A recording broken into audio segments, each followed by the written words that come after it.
हम में से जो लोग बाइबल से परिचित हैं, हम जानते हैं कि मूसा जो इजरायलियों का अगुआ था, वो पहाड़ के ऊपर गया और 40 दिन और 40 रात बगैर कुछ खाए पिए पहाड़ पर परमेश्वर की उपस्थिति में रहा।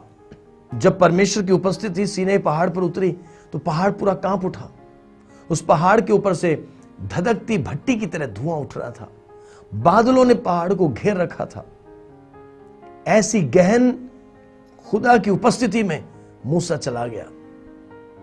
40 दिन और 40 रात मूसा परमेश्वर की उस उपस्थिति में रहकर जब नीचे उतरता है तो लोग क्या पाते हैं कि मूसा का चेहरा चमक रहा है।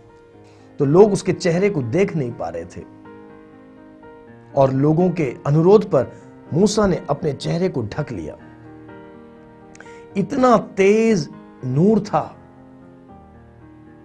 इतना वो रोशनी इतनी तेज थी, ऐसी किरणें उसके चेहरे पर चमक रही थी कि लोग उसके चेहरे की ओर देख नहीं पा रहे थे।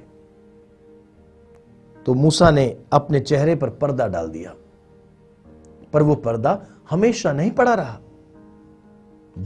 क्योंकि वो नूर, वो चमक उसके चेहरे से घट रही थी और घटती घटती घटती वो चमक चली गई।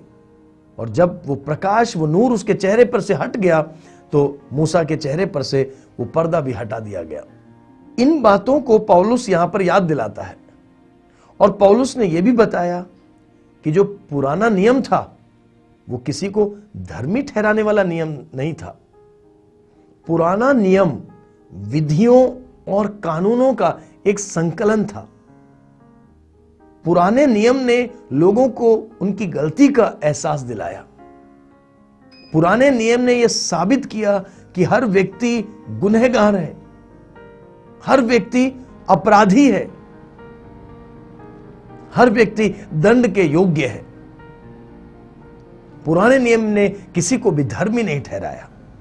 तो ये सारी बातें याद दिलाते हुए 2 कुरिन्थियों 3 अध्याय उसकी 7वीं आयत से, यदि मृत्यु की वह वाचा जिसके अक्षर पत्थरों पर खोदे गए थे यहां तक तेजोमय हुई कि मूसा के मुंह पर के तेज के कारण जो घटता भी जाता था, इजरायली उसके मुंह पर दृष्टि नहीं कर सकते थे, तो आत्मा की वाचा और भी तेजोमय क्यों ना होगी।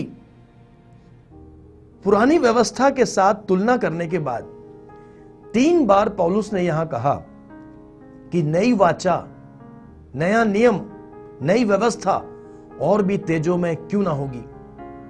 प्रभु की स्तुति हो। यहां लिखा है, यदि मृत्यु की वाचा तेजोमय थी तो आत्मा की जीवनदायी वाचा और भी तेजोमय क्यों ना होगी। यदि दोषी ठहराने वाली वाचा तेजोमय थी तो धर्मी ठहराने वाली वाचा और भी तेजोमय क्यों ना होगी। यदि वह जो घटता जाता था वह तेजोमय था तो वह जो स्थिर रहेगा और भी तेजोमय क्यों ना होगा। मैं आशा करता हूं अब इन कठिन सी प्रतीत होने वाली आयतों को आप समझ पा रहे हैं।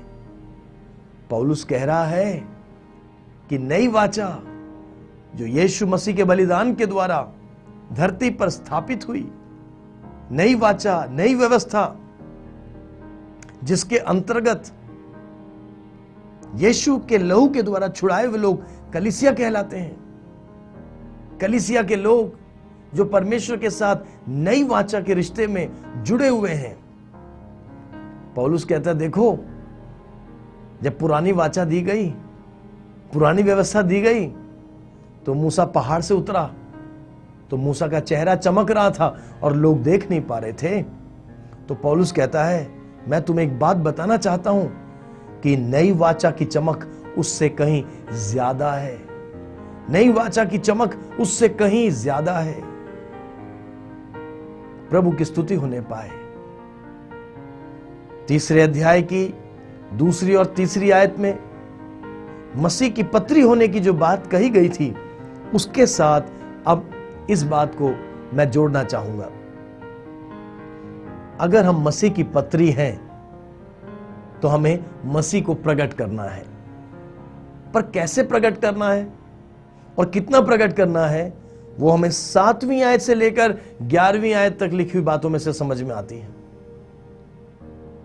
मूसा परमेश्वर की उपस्थिति में 40 दिन और 40 रात रहने के बाद जब नीचे उतरा, अगर उसके चेहरे पर से सारे जमाने ने एक अलग ही तेज को, रोशनी को देखा, तो हम जो नई वाचा के अंतर्गत यीशु के लोग हैं, हम जो कलीसिया के लोग हैं, हमारे ऊपर से उससे भी बड़ी महिमा, बड़ी रोशनी प्रकट होनी चाहिए। अगर हम मसीह की पत्री हैं तो हमारे द्वारा मूसा से जो रोशनी, जो महिमा प्रकट हुई, उससे भी बड़ी महिमा हमारे द्वारा प्रकट होने पाए। हां प्यारे अजीजों, हमारी बोली के द्वारा, हमारे व्यवहार और स्वभाव के द्वारा, हमारे चाल चलन के द्वारा, हमारी सेवा के द्वारा दुनिया नए नियम के प्रभाव को, नई व्यवस्था की श्रेष्ठता को पहचानने पाए। इसका मतलब यह नहीं कि हम चमकने लग जाएंगे। इसका मतलब यह है कि हमारे चारों तरफ प्रभु के नूर का, प्रभु की महिमा का एक घेरा होना चाहिए, जिससे कि जो लोग हमारे संपर्क में आ जाते हैं, जिन लोगों के साथ हमारा रहन सहन है, लेना देना है, व्यवहार है, वे मसीह से प्रभावित हो जाएं, वे मसीह की महिमा को देख सकें। मूसा से परमेश्वर की जो महिमा प्रकट हुई, उससे भी बड़ी महिमा हमारे द्वारा प्रकट हो।